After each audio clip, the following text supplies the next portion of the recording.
WASH programs that are part of the USAID Rotary partnership. And as part of this partnership, so we have here very renowned persons that work in this team. And Margaret Williamson, who is our chairman of RAGCED, of the Rotary Action Group for Community and Economic Development, she will take over this meeting in order to present these invited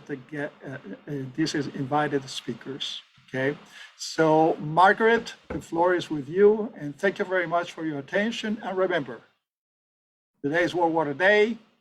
Take care of your water because you are 90% water.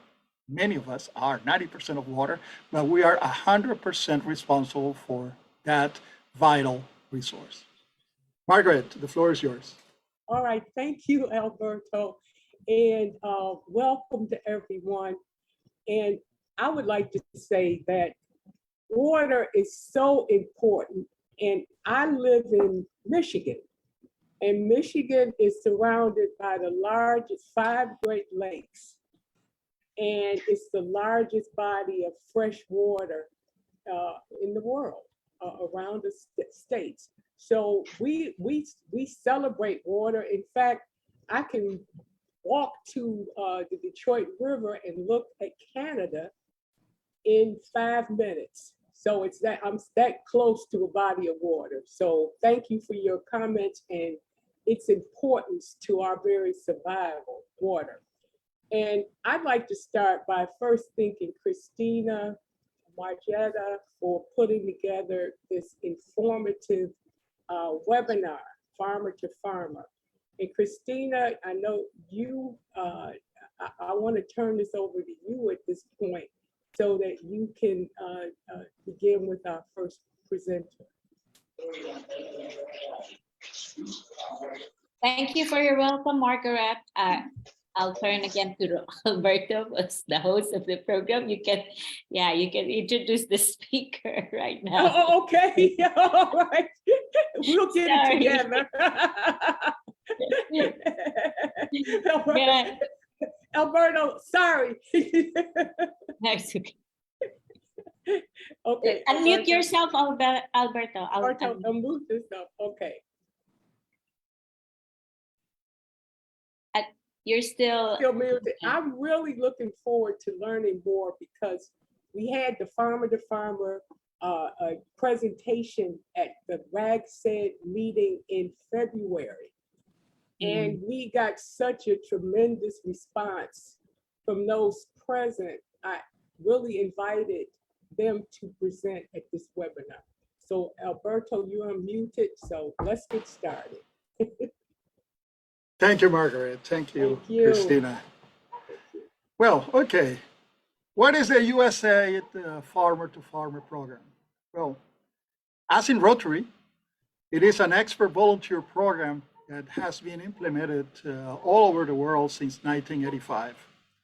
It provides technical assistance to farmers, to farm groups, to agribusiness, and other family sectors, institutions in developing and transitional countries to promote sustainable improvements in food security and agricultural processing, production, and marketing. The main goal of the program is to generate sustainable broad-based economic growth in the agricultural sector through voluntary technical assistance. And the secondary goal is to increase the U.S. public's understanding of international development issues and programs and international understanding of the U.S. and U.S. development programs. So the Cultivating New Frontiers in Agriculture, also known as CNFA, is a Washington-based international development organization that has been working in about 47 development and middle-income countries. It has implemented the farmer-to-farmer programs for over 30 years and is currently implementing in the Southern Africa and Moldova program. of which we have several presenters here today. But I would like to introduce firstly the person who is right now the program director of the Farmer to Farmer Southern Africa program, and her name is Marjata Elita. I don't know if I pronounce it correctly. And she is responsible for the implementation of the cultivating new frontiers in agriculture, and she is based in Lusaka in Zambia. She has worked in agricultural development and research for 28 years, of which 12 years have been based in West Africa and 4 in Southern Africa. During that time, Marjata led the agricultural development programs and projects funded by USAID and other donors in livestock research for development and regional trade, agricultural market and inputs, and soil fertility management. Marjata has a PhD in agronomy with a minor in food and resource economics from the University of Florida. Well, Marjata, you started very well with that curriculum. At the end, it says that you are from the University of Florida, a Gator, and I declare here that we need to talk about the Southern Eastern Conference of Football because I'm a volunteer from the University of Tennessee, and every year we have this class, either in Needless Stadium or in Gainesville, talking about football. But we're not going to talk about that today, okay? You talk about the Farmer to Farmer program, and we welcome you to this RAGCED seminar today.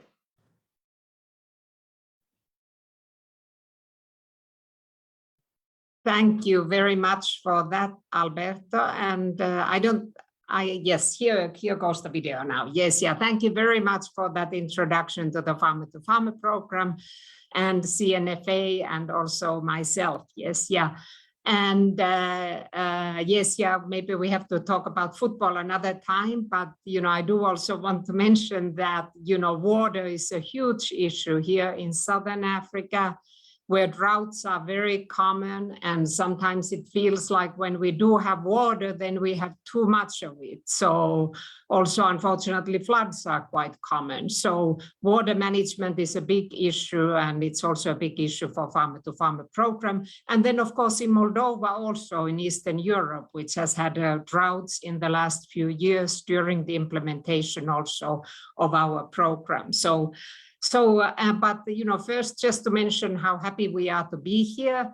Rotary is, as mentioned, partner of USAID, but also it feels like Rotary is already a partner of Farmer to Farmer. We have had so many Rotary members who have been Farmer to Farmer volunteers, and, have made really great volunteers and often have kept in touch with the organizations that they have supported, even after their assignments, and supporting them from distance. So I feel like Rotary has already been a partner of us for some time, but it is really nice to also just be able to have these discussions and present the program more formally to the organization.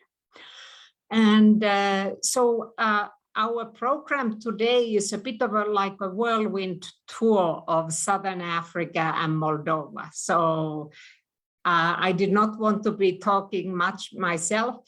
I think it is very important to hear from our team members that are in each of these countries, and also some of our team members from the HQ. So I will just start with a very brief presentation of the Farmer to Farmer, and then we will present to you the efforts in the different Southern African countries and in Moldova. And Anne, who is in Washington, DC, she will be sharing her screen, and she will be for the PowerPoint that we have. So Anne, please go ahead. I'm sorry, it says I can't share my screen. The host has disabled. Oh, okay. Christina, do you think you might be able? Yeah, it's okay now. Sorry. Good. Okay. Yeah. Okay, there it is. Great. Good. Oh, now it's saying I can't. Oh, hold on now. What's happening? Go ahead. Mm. Okay. So Can you share? there we go. Yes, yeah. So next slide, please, Anne. And next slide, please. And, you know, we already heard a little bit about the Farmer to Farmer program, but I just wanted to quickly just tell you about the mission. And it's really about economic growth and livelihoods of people in developing countries and middle income countries. And you know, CNFA, which is, we all work in this team, we all work for CNFA, has been implementing Farmer to Farmer programs since 1993, and all together from different kinds of programs all around the world, CNFA has actually over 30 years of experience now with Farmer to Farmer programs. So next slide, please.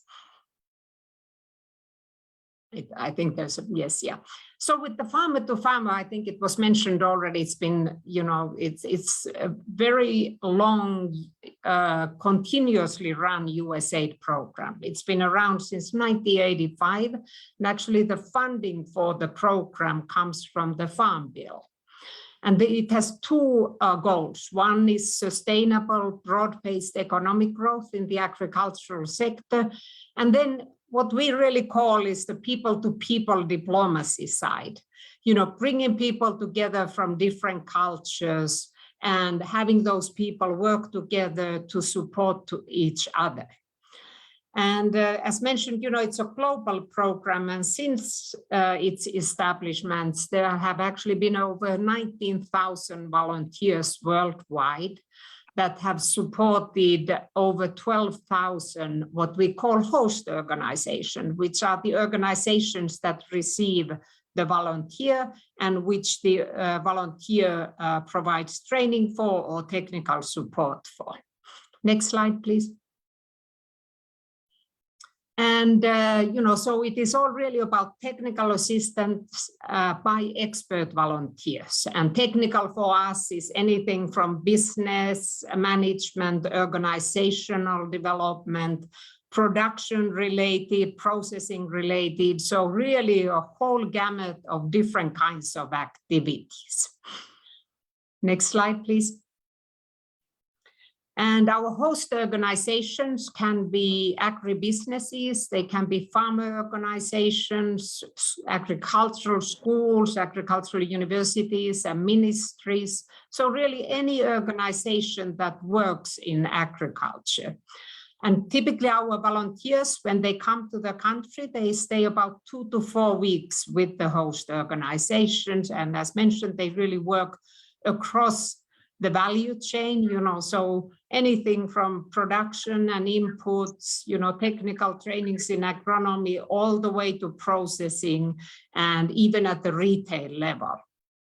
And, you know, Farmer to Farmer has traditionally always had US citizens and permanent residents as volunteers. And although we call the program Farmer to Farmer, our volunteers really come from a diversity of organizations from, you know, a lot of them come from universities, you know, extension, many come from agribusinesses, and also some of them are farmers. During COVID period, we also started implementing assignments with local volunteers.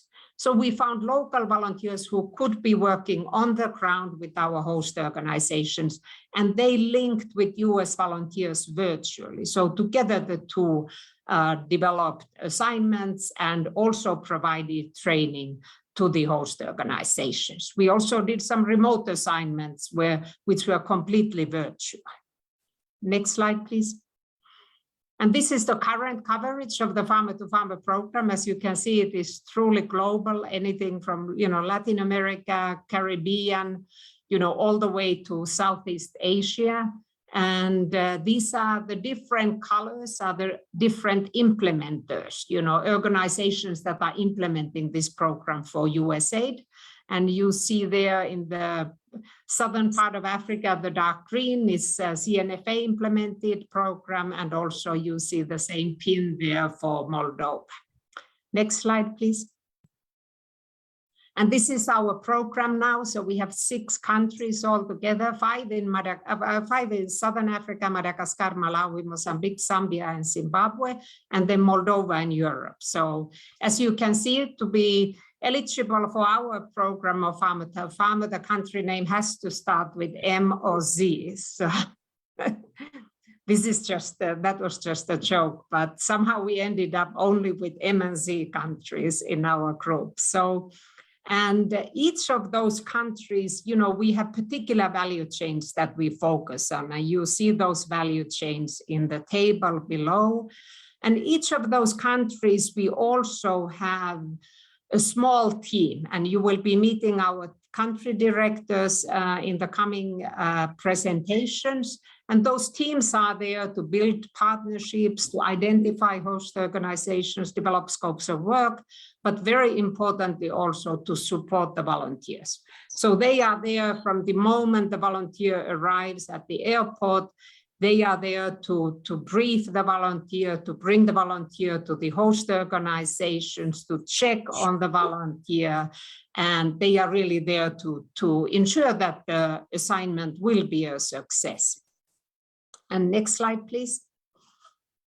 So that was just a brief overall presentation, and I am now going to hand it over to our country director in Madagascar, Stanislas Rakoton-Ramena.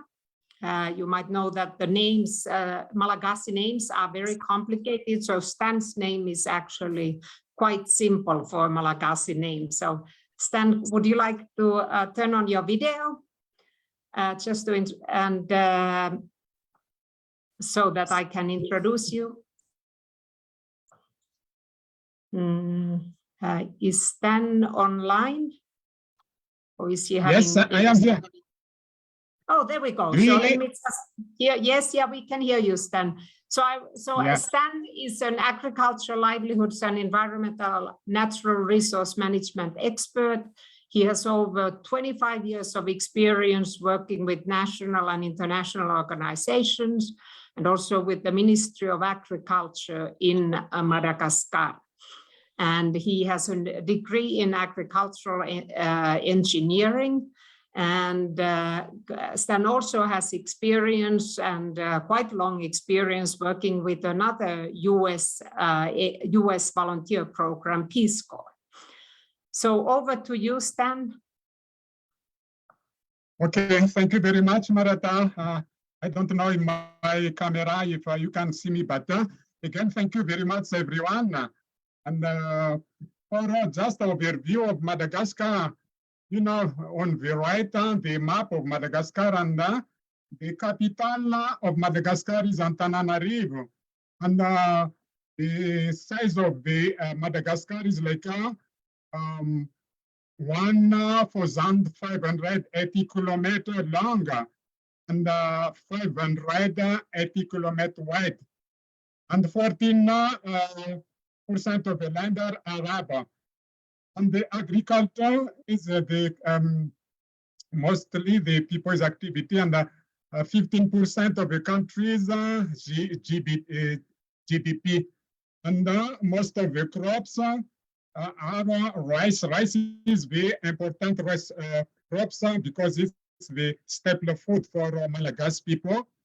But the maize, spice like vanilla, cotton, groundnuts, sorghum, coffee, sugarcane, fruits, vegetable. There is like many in growing because it's a tropical area. And for livestock, we have cattle, goat, sheep, pig, chicken, ducks, bees. And fishery also, because it is like an island. So there is like a capturing fishery, and also aquaculture. And the population, Madagascar is now like 29 million, and 83% rural area. And the the population is young because, 45, 64, and there 20, and 47%, and there the 15. So next up, slide, please.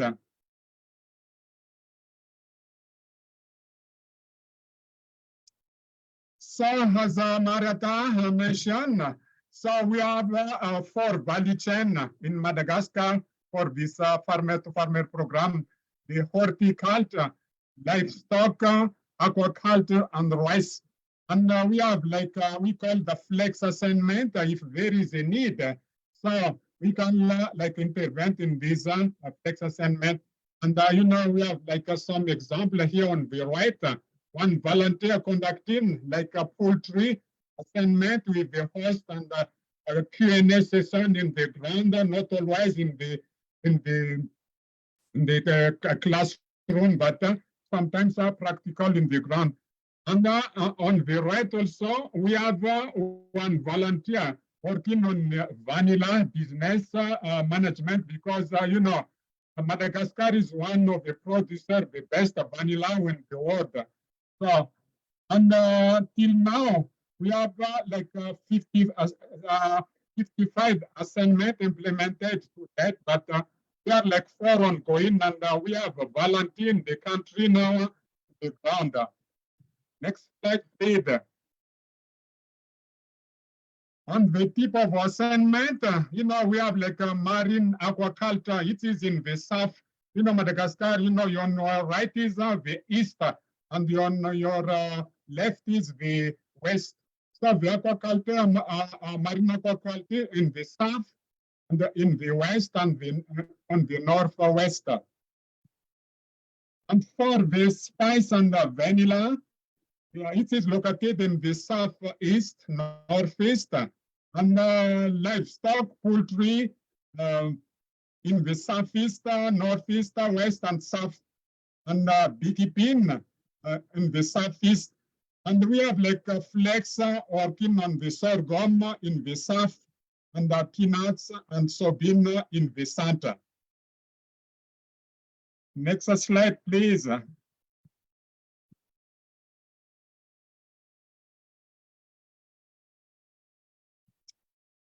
And also we work with Agrival. Agrival is one big private company in the country.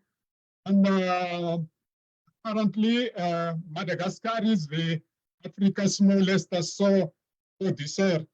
But Agrival is an animal feed company that is starting to process soil from domestic producers. So to reduce the import of soy cake, because they import many and red soy cake to make this animal feed. And this is an exciting opportunity to increase the income, nutrition, and soil fertility to a larger scale.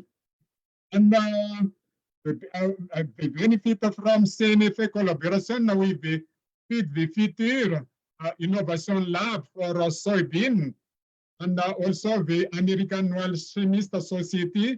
So, and there is a tripartite, and the SMILE also, the sorghum and millet innovation lab. And provided the training to Agrival extension personnel in soy production. You see in the right, one volunteer conducting assignment with the extension agent. And also supported Richard Trail to develop recommendation, best input and variety for Madagascar, because the seed, the soybean seed, we have not enough seed in the country. So we are working with the researcher for how to improve with the support from the SIL and SMILE.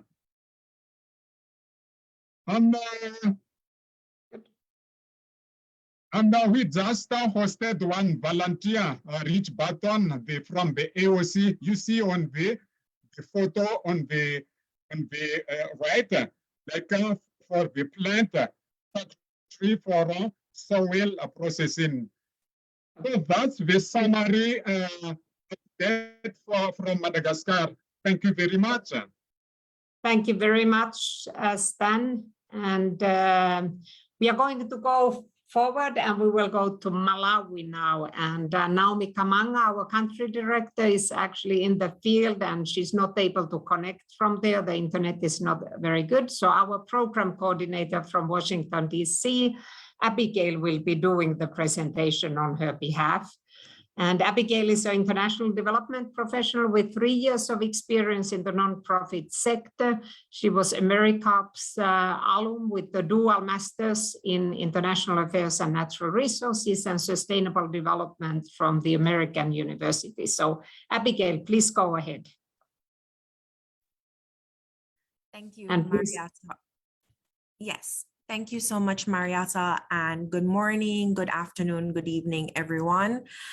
Starting with Malawi's overview, Malawi is a landlocked country with a lake, which accounts for more than 1/5 of the country's total area, as you can see in the picture. Malawi's population consists of over 19 million individuals. The capital is Lilongwe, and Malawi experiences 2 climates, the dry season during May through October and the wet season. Malawi's economy backbone is agriculture, which accounns for 1/3 of the gross domestic product and a vast majority of the export earnings.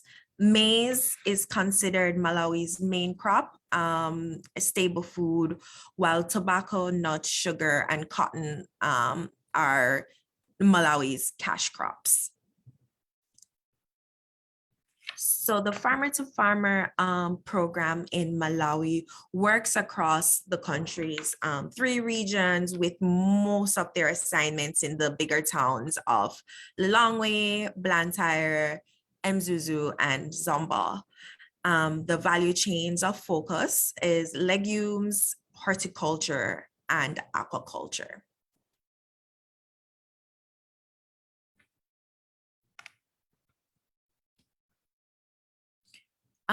This is an assignment, a peanut butter processing assignment with the host, Malak Invest and General Dealers. You can see from the pictures, the volunteers with the hosts and their products below. Malak Investments and General Dealers, this is a private business. They produce and package peanut butter sold to individual households, markets, and retailers in different districts. Before the volunteer assignment, Malak was experiencing problems with shelf life, lack of consistency in color and flavor and texture. After the assignment, they were able to achieve more consistency in texture and color, reduced oil content, and improve shelf life. As a result of the increased demands, revenues have increased by 2.5 times. Thank you. Thank you, Abigail. And we are going to move to Moldova now. And Vasile, can you please turn on your video? And I've done it already. good. Okay. Yes. Yeah. So Vasile has a very, he's our country director in, Vasile Bovakov is our country director in Moldova. He has a very distinguished background. He has been the professor at the Agrarian State University of Moldova and the Minister of Agriculture and Food Industry of the Republic of Moldova from 2010 and 2015. He was also, I think, about 5 years the Moldova's ambassador to Japan. And he has a PhD in agricultural engineering and is a member of American Society of Agricultural and Biological Engineers. So Vasile, over to you now to focus on Moldova and farmer to farmer in Moldova. Thank you, Marietta. Hello to everyone. Okay, Republic of Moldova, it's a small country in Central Europe, sandwiched between Ukraine and Romania. In fact, a former part of Romania, but occupied by Soviet Union since 1940. The main natural resources of my country, which has about 3.5 million population, because many are working in Europe now, with the capital city Chisinau, and very special, having special soils in this country. The country is small, but the area is about 2 million hectares. And this fertile soil, it's really good for organic production. I'm talking about organic production, not only because farmer to farmer are helping and promoting in this area, but because the European market requires more and more organic products. At the same time, we need this support of farmer to farmer, because for the last 30 years, because of the climate change and because of very intensive agriculture, our soil started to lose their quality. So we are introducing new technologies, no-till, other conservation agricultural methods to protect our soils and bring them back to high fertility. Okay, in my country, we produce everything except citrus, only because of climate change. I'm afraid soon we will be producing even citrus as well. And but cereals, fruits and vegetables, especially fruits, we are a big producer of all these commodities. But very important, what I would like to mention, Moldova is a country with the biggest area, or let's say share, of the vineyards in the world. It's #1. And it is #10 wine producer in the world after Portugal. Okay, next slide. Now, farmer to farmer in Moldova in this 5 years program was mostly concentrated on 2 areas. #1 was organic production, which I previously said how important it is for our country, because we have the potential, and since the Russian market was closed from Moldova, where we used to export 90% of fruits, it is very important to increase organic production to be able to be competitive on European market. And as well, we are concentrated on dairy livestock sector, which as well is important, because after the collapse of the USSR, one of the main sectors in this country where we used to export, today we have to import milk and products, and we have the potential to produce everything what is related to these products. So this, I want to stress again how important it is to cooperate with the experienced people, with volunteers. Now, the objective of the program, they are general. We know that this is to improve the value chain, through the association, and access the inputs, access the markets, train farmers, and support the university education. You know that we don't only lack technologies, but we are in a process of changing from a state-owned farming to a private farming. And this is very important, to have people which used to farm in the US on a private farming, because not only technologies are important, but how the farm are organized are important, and experience is very important. We benefited from buying a component as well, where we use to develop the organic agricultural e-learning platform. And of course, we supported the Ministry of Agriculture to promote our law on production of organic products. Okay, next slide. I don't think I will go through all this because you know that we are supporting the Association of Milk Producers. Poultry, we had a lot of assignments on the developing of poultry association, and especially in the finance management, which became quite competitive in Moldova, and now the European market was open for our poultry products, which is very important for my country. We've been working with other association in this area. Referring to organic agriculture, we helped to improve capacities of such organization like Moldova Organic Value Chain Association. You know that organic production is not so profitable, and especially at the beginning, and the state not always has a potential to support heavily this sector, as the state is mostly concerned about the whole production in the agriculture. So support of the USAID, support of this program for the farmers which are switching from conventional production to organic production is very, very important. We supported the State Agrarian University of Moldova.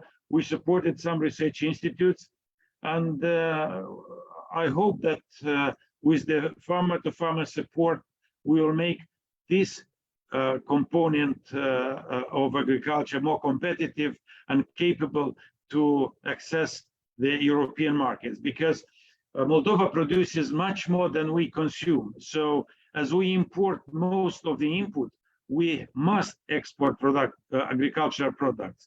And if we are not competitive, then we're in a big trouble. So this is briefly about our activity in the Republic of Moldova. Thank you very much for listening. And here are a few pictures how our volunteers are going to the field, are working with the farmers, help them. You know, US has an experience of more than 60 years in no-till and conservation agriculture, which we need desperately now, and the experience from the US to be transferred to Moldova is very important.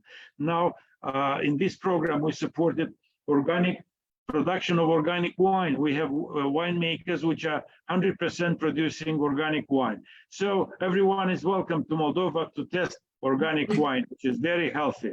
Welcome to Moldova. Thank you very much. Thank you very much for that, Vasile. And Vasile has been a real advocate for Moldovan wine and has done a huge amount of work to really increase the visibility of the wine of Moldova in the world. So, but we are going to move on to Mozambique now. And Antonio Aljofre, our country director there, is an agronomist and natural resource management with more than 15 years of experience in food security programs, agribusiness, rural extension, and farmer organization capacity building. And he has a master's degree in natural resource management from the University of Western Australia. So Antonio, if your internet allows, please turn on your video and go ahead, please. Thank you. All right. Thank you, Marietta. Yes, my name is Antonio Aljofre, and I'm the farmer country director in Mozambique. Mozambique is located in Southern Africa, as Malawi and Madagascar. We are good neighbors. And Mozambique is something particularly different from Malawi and Zambia and Zimbabwe, is that we are located along the Indian Ocean. We have a very extended coastline of nearly 3,000 kilometers. Mozambique, by size, I normally say to our volunteers that Mozambique is twice as big as California. So we are 800,000 kilometers square. So California is half.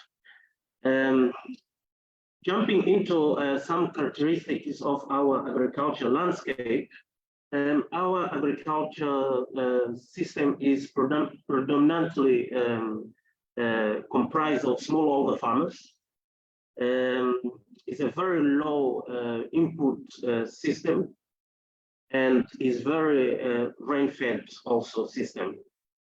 Just to give you an idea, in terms of inputs, we have just 4% of fertilizers being used by smallholder farmers and 6% of certified seeds. So most of the seeds that farmers use are recycled. So they go between seasons to seasons. And in terms of main crops, we have rice is one of our staple foods, and maize. And also for export markets, we have cashew nuts, cotton, and sugar. Thank you. So, Farmer to Farmer program Mozambique. This year we are going to celebrate 15 years of Farmer to Farmer. So it's a remarkable year for us. And CNFA has been the sole implementer in Mozambique so far. And we want to continue implementing the Farmer to Farmer program in Mozambique. This cycle of 5 years, we are implementing the Farmer to Farmer mainly at the central region of Mozambique, but also we are implementing in Nampula provinces, which is up north. We have as value chains, we have horticulture, poultry, and subsector services. So we are looking into mainly input sector, and that we've been working with them and seed producers. We have completed 85 assignments, most of them on horticulture value chain.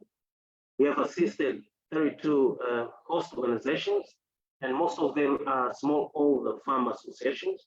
Of course, that is the reality in terms of weight.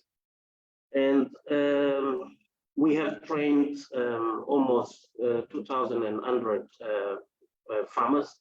And one thing interesting is that half of that number, nearly half of that number are women, which is great, particularly if we take into account that women in Mozambique are the majority. So it's good to see a lot of women participating in our program. Next slide, please. So I'm bringing two examples of success. One is our work with private sector engagement, and the second one is youth engagement in agriculture. The private sector engagement example that I'm bringing is related with a seed producer that started from scratch, and since beginning he started working with Farmer to Farmer program.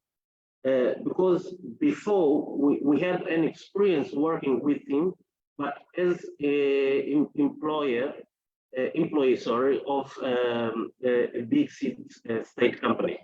So this the Companhia de Zembe is the name of the company, which is managed by Antonio Manjate, is the owner and is the general manager.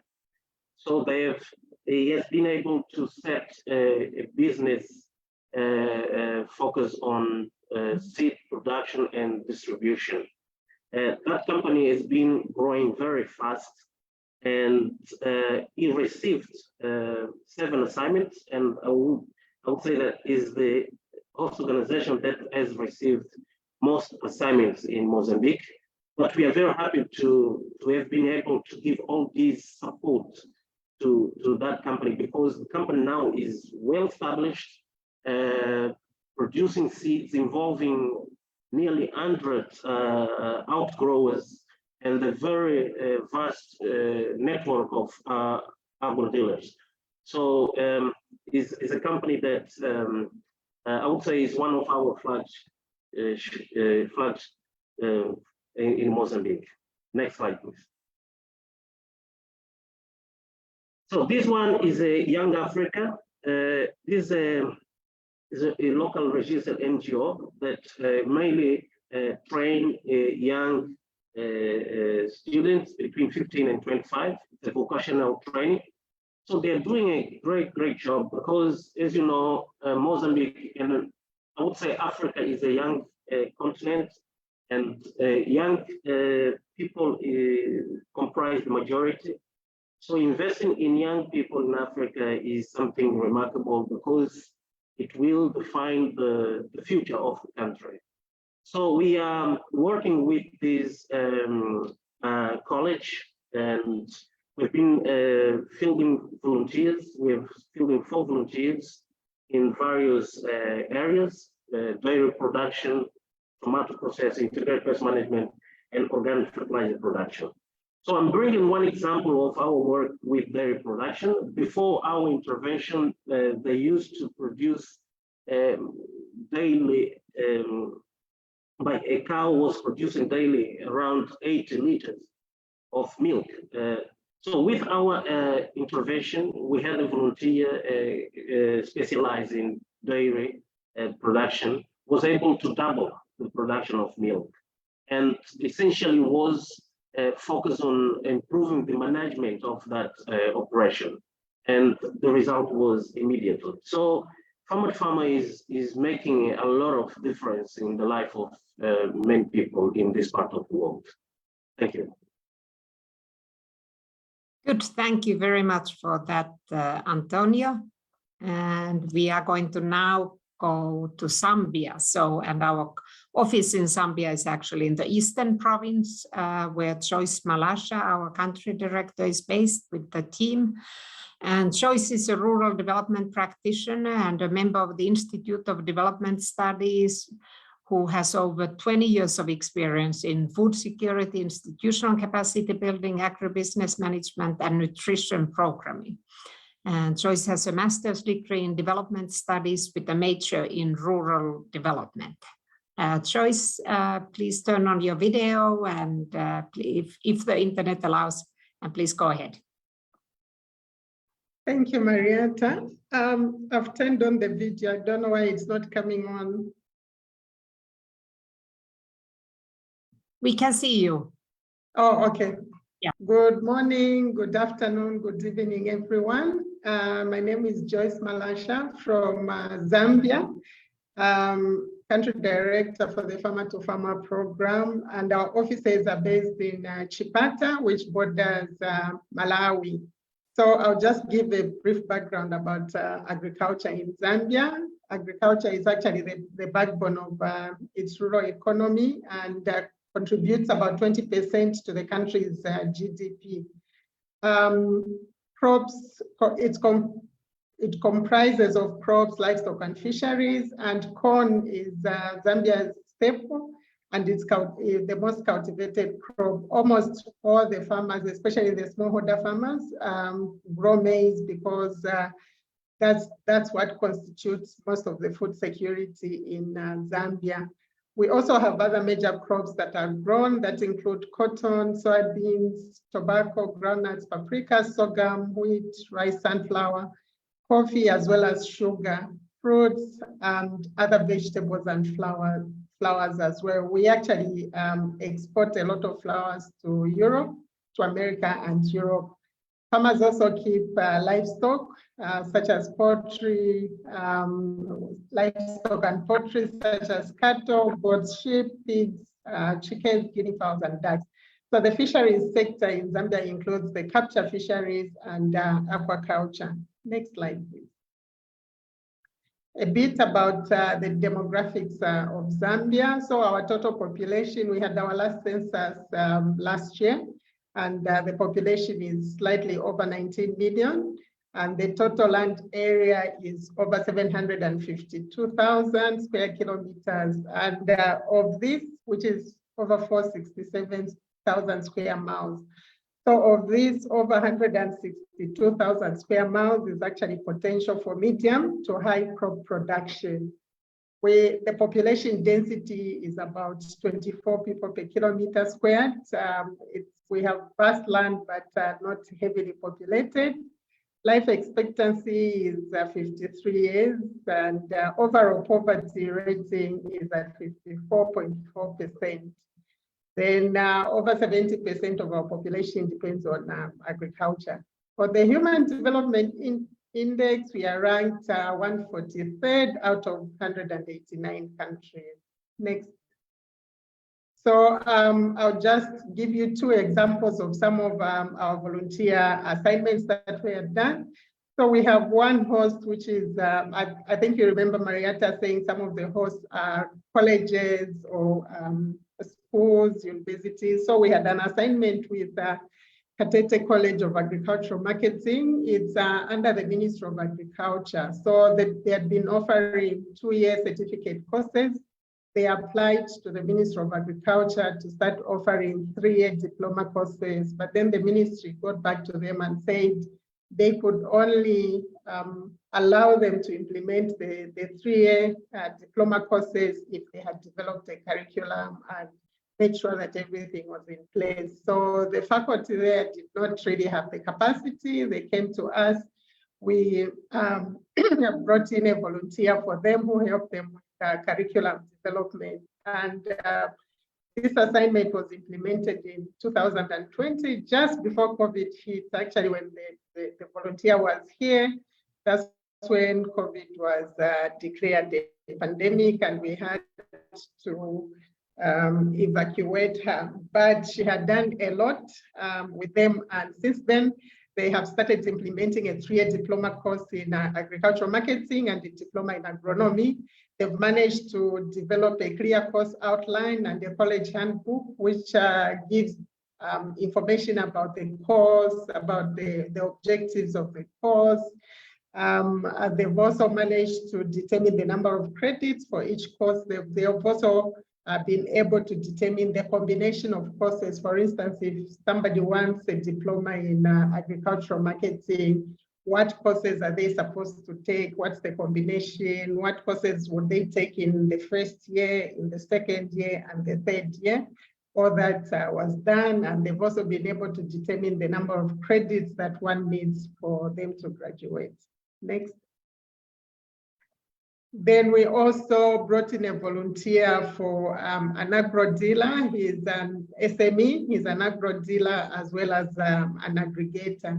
So before the volunteer came in, he didn't really know how to manage his business. Like, he was combining what he was getting from the agro dealer shop and what he was getting from the produce aggregation into one. He didn't know which one of the enterprises was actually making money.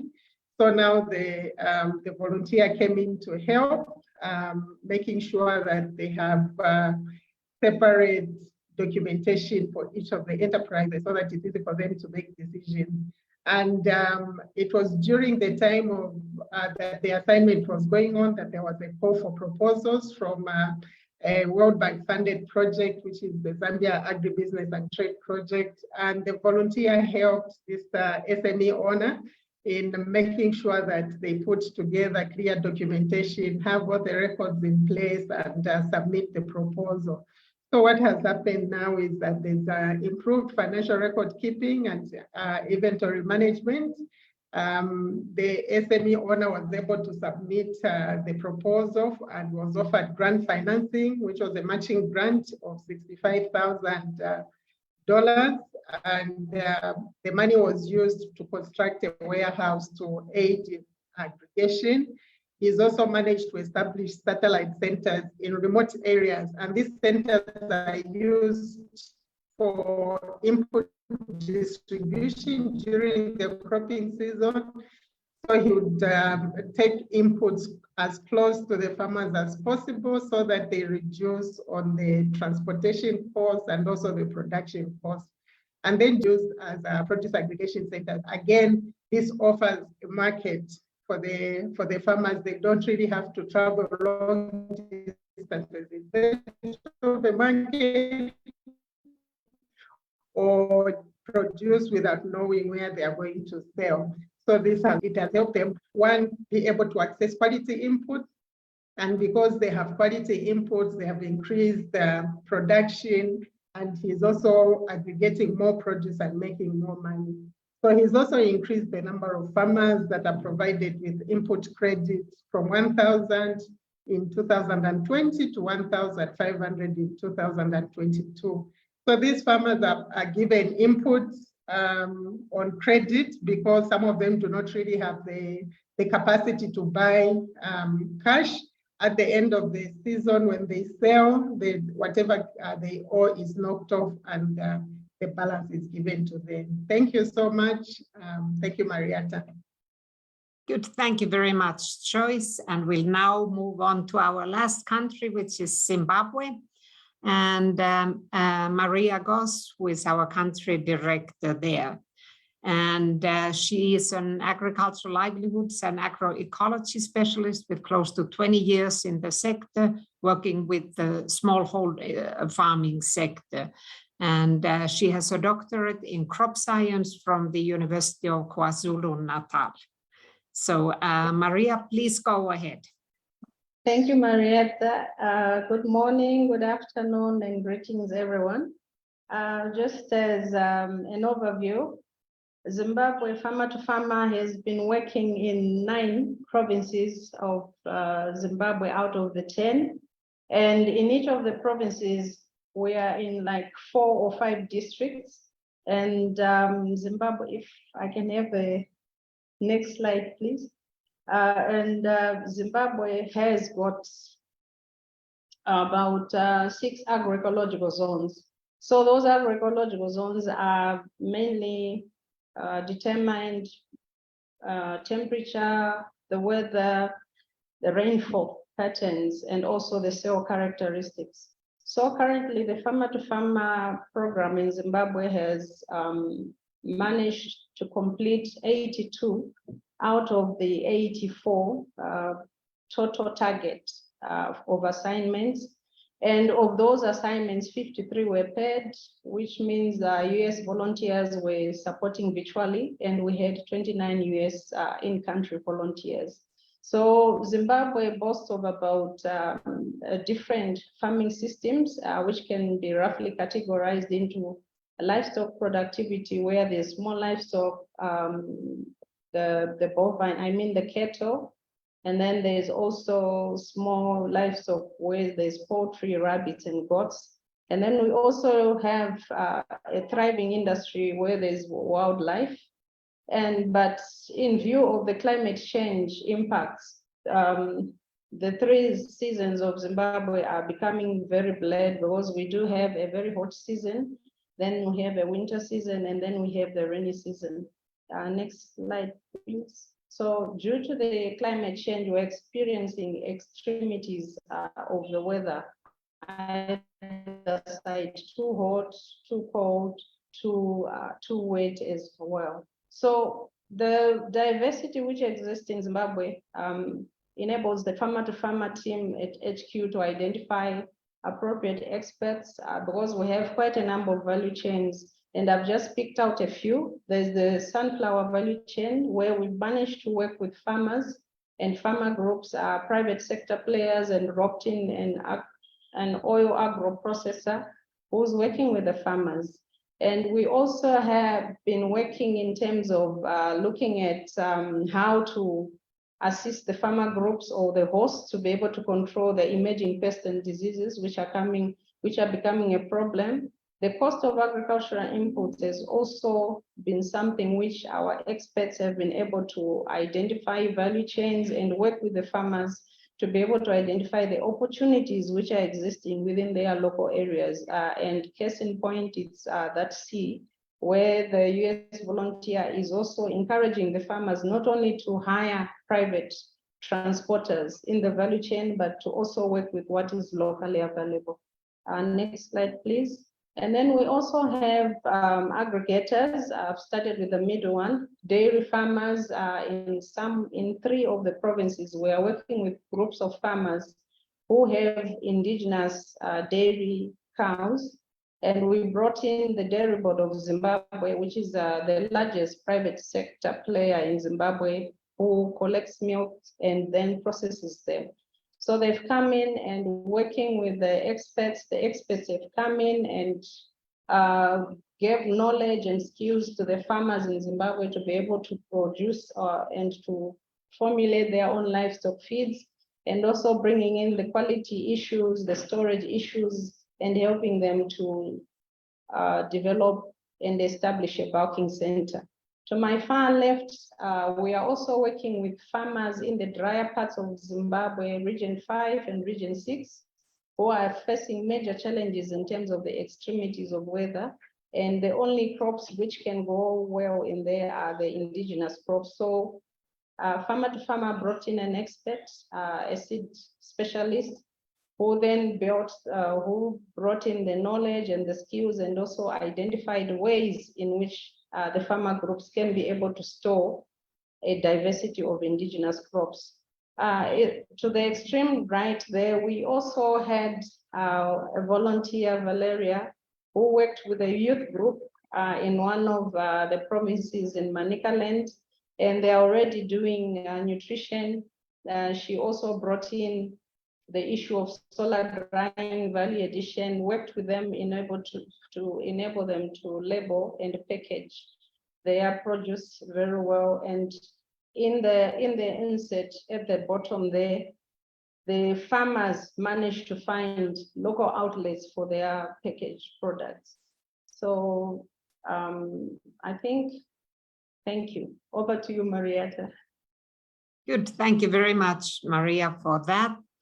And I am now going to turn to Anne, who is our program officer at HQ.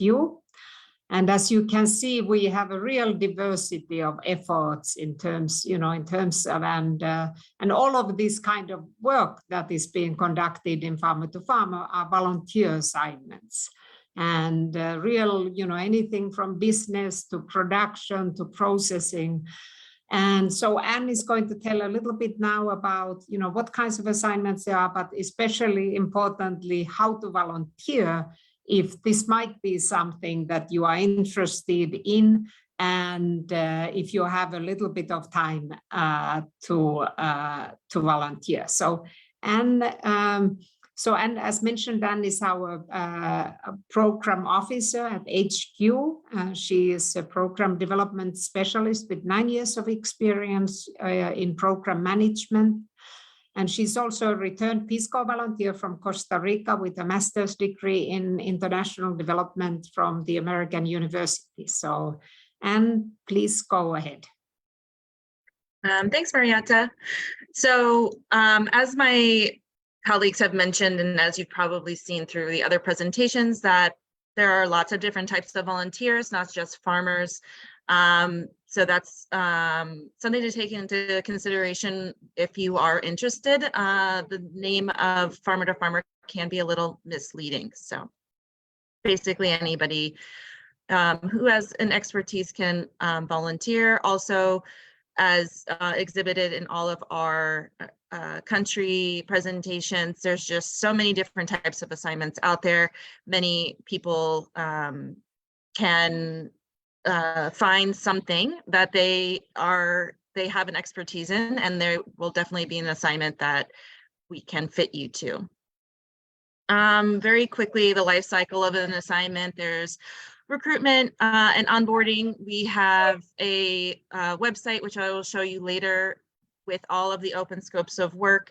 There's some forms to fill out, and once those are approved, we will have you, we will book travel to the country. Once in country, there'll be an orientation. Then the assignment will take place. Typical assignments are 2 to 3 weeks. Sometimes they do extend to 4 weeks, but that's a little bit more rare. At the end of your assignment, there'll be an in-country debrief with the country director and the field staff, and then we would book you or your travel back home. We would at HQ then have a debrief on the overall assignment. So what's included? What do we provide as an implementing organization?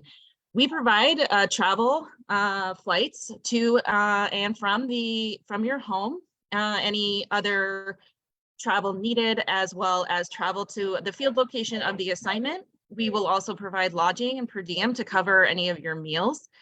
And then There is constant support by our HQ staff as well as like in-country staff to provide for any security issues, work out any emergency situations if necessary, and basic overall comfort. And also there is provided an interpreter if needed.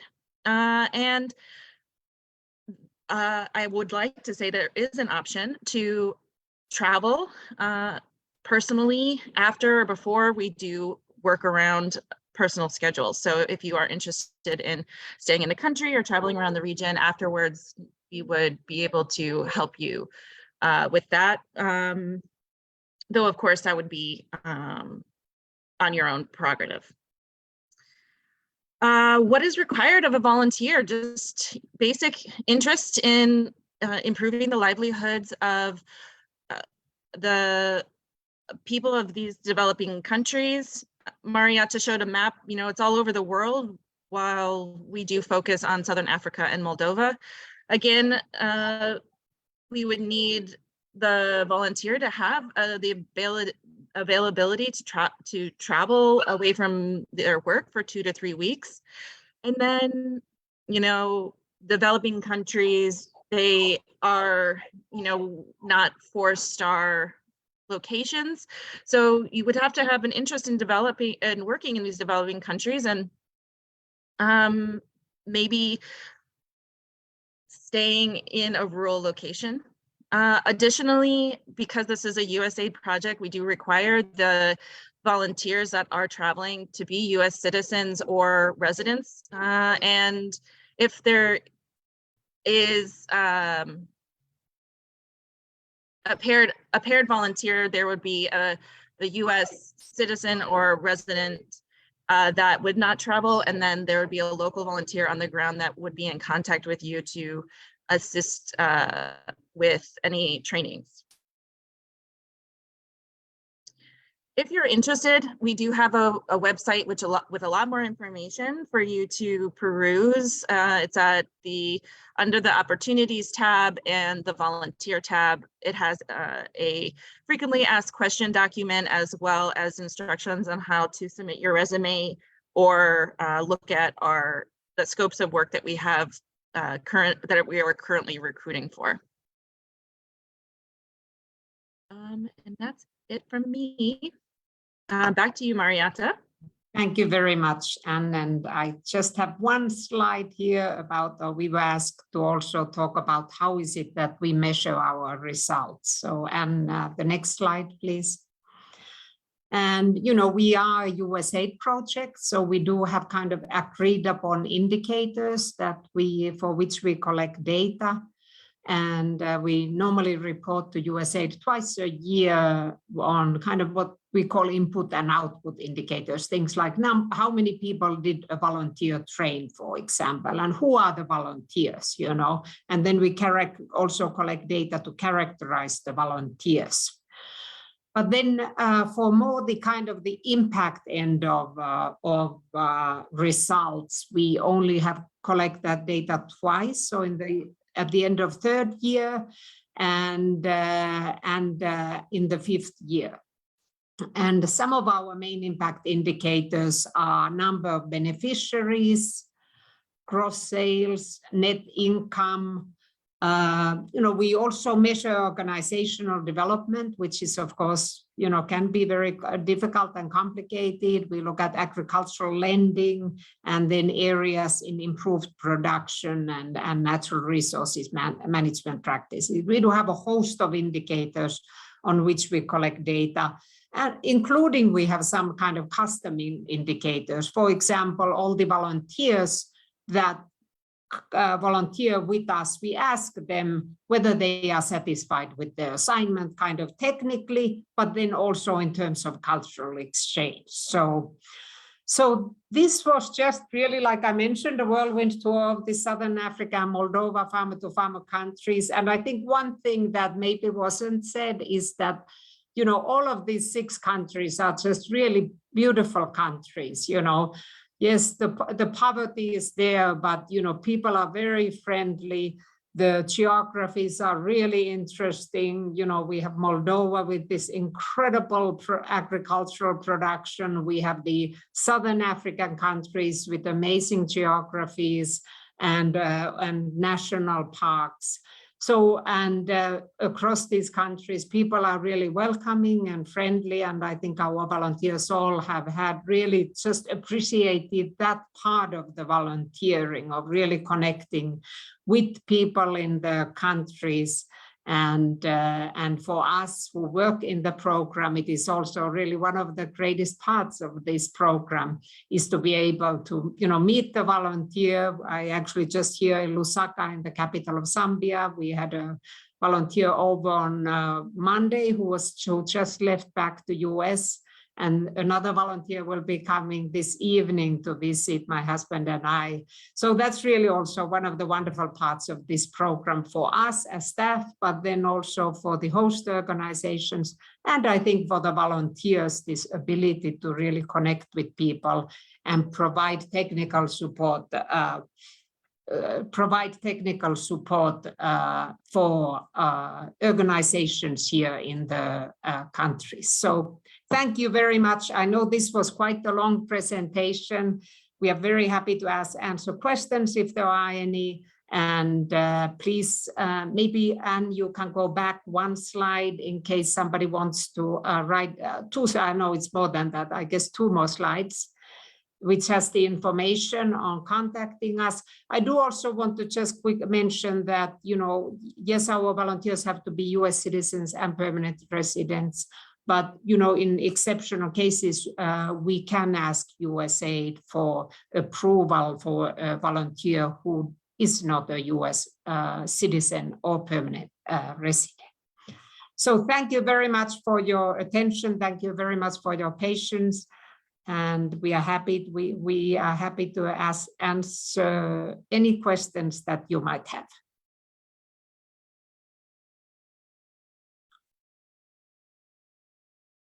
Marjara, thank you very much for such a wonderful sequence of presentation of cases of the Farmer to Farmer program.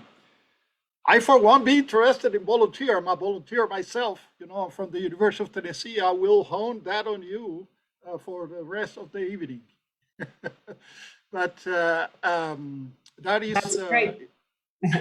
it is very refreshing to see those programs that count on volunteering work. Of as you know, Rotary is based all in fellowship and volunteer work. We all get paid. We all Rotarians get paid the same. Nothing. Yes, exactly. Yes. But we do this work because Rotary is a great organization, give us the opportunity to be aware of these challenges and opportunities around the world. Rotary International is called international for one reason. We are present in more than 200 countries and so on. I just wanted to pitch in, taking the privilege of the moderator. The cadre of the Rotary Foundation is our technical group that works in our global grants and district grants. And now we have the additional role of advising clubs and districts around the world in preparing their projects, not necessarily their global grants, okay? And we also have the opportunity of travel. It will be very interesting because I know of some of my fellow Rotarians. One of them you may know is Ron Denham. He is of WashRAC. He is very involved with the USA, the Rotary WASH program. So he mentioned to me once that we need to work somehow this encounter between the Rotary Foundation and these programs that we have with partners like yourselves. So I will only just put at your disposal. We have about 700 cadres around the world though most of them are not US citizens or permanent residents. Okay, but they are, institutionally speaking, part of a US-based organization. If we consider Rotary headquarters, that is in Evanston, Illinois. So I just wanted to mention that as a food for thought for aftermath of this meeting. And aside from the cadre of the Rotary Foundation, we also have the RAGs, the Rotary Action Groups, of which Margaret is our current chairman on community and economic development, which is a theme, one of the areas of focus that is very related. And we have a lot of global grants that are related to economic development based on sustainable agriculture. So it's not only from the water or the newly assigned area of focus of environment, of which I am part of in the Rotary Foundation, but the RAGCED has a lot of experience in projects in terms of farming and sustainable farming. So good. And maybe I can just mention that, we mainly presented the kind of volunteer opportunities, but, I think that there is also huge opportunities for partnership.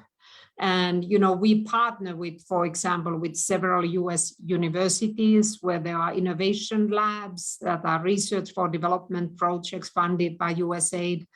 And, one thing we have learned is that in this kind of partnership, you just start maybe with something. And as you work together, you start really seeing the potential of that collaboration and partnership. And you kind of innovate and say, yes, actually what really makes sense is for us to work this way. You cannot just kind of from the beginning say, we will do X, Y, and Z, but it is something that really evolves as the partners get to know each other and kind of learn more about what can be done. And I think one thing that our partners have very much, what they really appreciate is the fact that we do have these country offices. We have people on the ground who know the partners. They know which of the small agribusinesses that might require support really are worth supporting, where there's an energetic entrepreneur who is really pushing to make a change, or which of the farmer organizations are such that where that kind of support is needed. So, and in that kind of collaboration, whether it is US, and of course Rotary is US based, but we are always happy to work with organizations, and we do work with organizations that are not necessarily even US based, and with individuals that are not US based. And as we kind of join forces, I think that the impact will be greater. And so I think it is something that we are always looking for partners, because we find that our impact really will grow through partnerships. So thank you for that. Yes, Margaret, you're raising your hand. Yeah, I just said there are a few questions that we had in the chat, and not sure if anyone was handling that, but one of the questions I see is from Eckert Steen in South Africa, wanted to know how to participate with the initiative in South Africa. And you had a question as well, Christina, you can ask that. But I just wanted to put that question to you. South Africa, how can they participate in the initiative in South Africa? Thank you for that. And actually, I mentioned Farmer to Farmer is a global program, and I think most of the countries in Southern Africa are eligible for Farmer to Farmer assistance. I actually would need to check whether South Africa is. I'm quite sure it is. I can check it while we have some other questions. Okay. And as mentioned, we also have the possibility to kind of work outside of our main focal countries. You know, we work now in these 6 countries, but actually next month we are going to have one assignment in Fiji. We will likely have an assignment also in Azerbaijan. So we do have flexibility, and Farmer to Farmer very much focuses on taking opportunities. If there is something that is really promising, it doesn't have to be in your focal value chains. It doesn't have to even be in your countries. It's really just about that opportunity for impact. And then so we do have those possibilities, but I am going to check about South Africa as we take other questions. Thank you. Yeah, okay, Margaret, I guess it's my question. Yes. Because you started, Marietta, you started 1985. So I'm just curious, in 47 countries or 47 places, I'm just curious about your gender ratio. You know, how many women and men? Yes, yeah, and you know, that's, yeah, I don't have the numbers for all those over 19,000 volunteers. But what we are really trying to do is to have volunteers that would at least 35% of the volunteers would be women. And we are getting relatively close there, but during these last few years, many of our volunteers have actually been local volunteers. Quite a sizable group have been local volunteers from our focal countries because of all the travel restrictions during COVID, and then USAID has allowed us to continue that. And in the many of the countries where we work, agriculture has still been a domain for more for men than for women. So especially many of our local volunteers tend to be men. We are fortunate to have several country directors that are women, but there are also, but many of the local volunteers. So it's been hard to kind of, we are not there at 35%, but I think we are close to 30%. And it's something we are really actively we are always actively looking for volunteers who are women, and also to support agribusinesses that are women-led, support producer organizations that are women's organizations. So we really place a lot of emphasis on gender issues. And I think in each of our scope of work, we have a section on how does this relate to gender efforts. We also have another section where we are asking how is this support the capacities of youth. And then the third section is on environment and climate change. So those 3 areas are really areas that we place a lot of emphasis on. Thank you, Marietta. Thank you, Marietta. I also wanted to mention in the very last issue that of gender issue here in Brasilia, we have a program of community supporting agriculture, in which the priority is given to women. And women that are the household providers in particular, which is a very high challenge here in Brazil. And we combine that with the issue of women that are refugees. Brazil is one of the countries that is receiving most refugees from around the world, even from Ukraine, the situation in Ukraine, but also from Africa, neighboring my country, Venezuela, and Haiti, and other countries. We find that these are great opportunities for Rotary clubs to help. And having models as yours are very refreshing, because we don't need to reinvent the wheel in Rotary. We rely on our partners to provide that knowledge and methodology in order to serve our communities better. So just wanted to let you know that we can also do some partnering in that regard. Yes. There was a question from Fidel in the Philippines asking, is accident insurance included in your package? Accident insurance. Yes, yeah. Yes, exactly. So what we do is we require that the volunteer has health insurance, in the US. But we provide then an emergency insurance for the volunteers. So if something were to happen, and knock the wood, we've been actually really lucky in that, well, we placed a lot of emphasis on safety and security. We have actually got somebody in our team who that is her job, is to ensure the volunteer safety and security.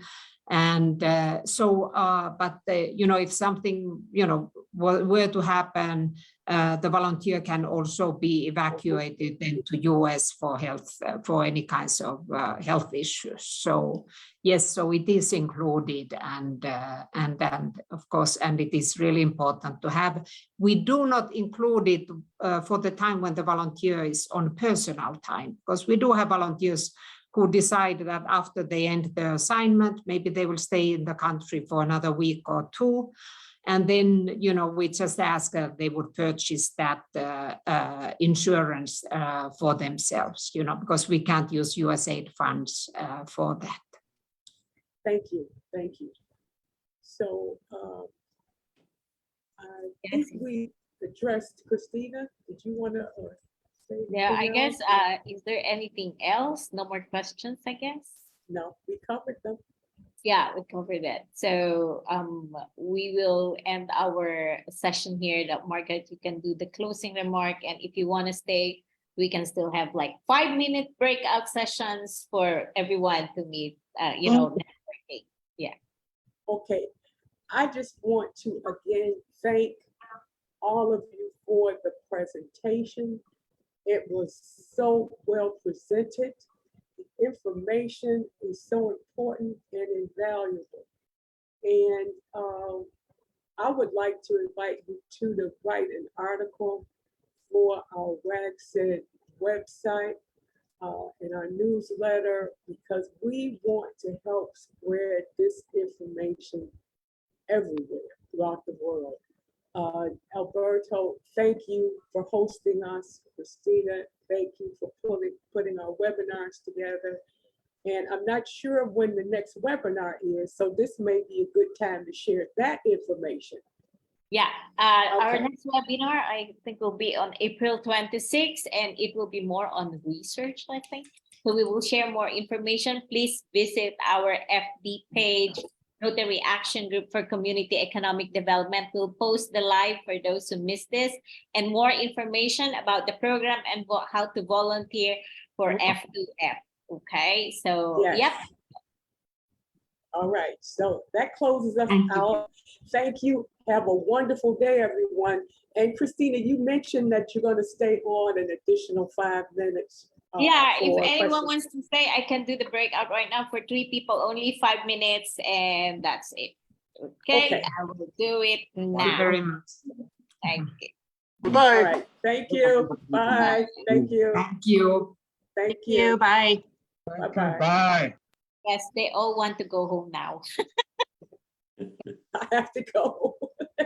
Yeah, everyone is like off Yeah, now. Leaving. I'm also We leaving. I had a haven't- long, we had a good time to talk and We had a learn, good time. so. I know. It was It's okay. fantastic. It's a very good and informative It presentation. was. Yes. It's very yes. interesting for people who's interested to do volunteer. So we'll post more if that's okay, Margaret, in our. Oh, no, that's, I- yes, we want to get I will the post. word out. Yes, it is. Okay. Please do. As a Okay. matter of fact, Margaret, we Yes. need to talk